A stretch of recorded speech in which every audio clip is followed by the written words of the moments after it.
Est-ce qu'on assiste à un choc des civilisations et sommes-nous à la veille d'un nouvel ordre mondial? Le choc des civilisations est une thèse illusoire de propagande qui a été développée aux États-Unis pour justifier à l'avance, conditionner l'opinion à accepter des guerres menées contre des peuples arabes, russes et chinois, mais pas du tout en fonction de leur civilisation, de leur culture ou de leur religion, mais uniquement pour maintenir la domination des multinationales des États-Unis qui était contestée.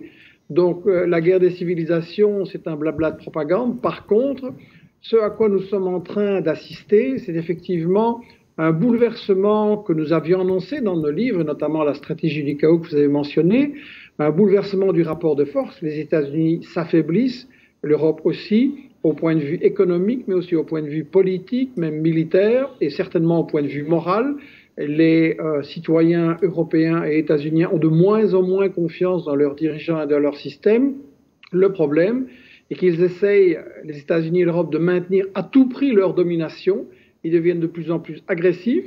Ils provoquent des guerres, toujours en faisant en sorte que les peuples se battent eux-mêmes, parce qu'évidemment, ils ne peuvent pas envoyer leurs soldats sur place. Ils savent qu'ils vont perdre cette guerre encore plus.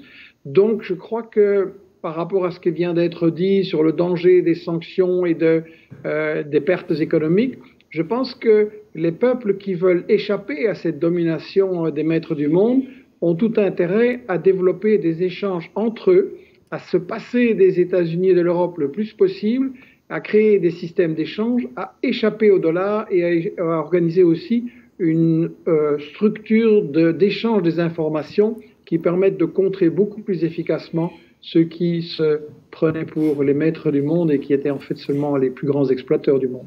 Merci, Monsieur Collomb.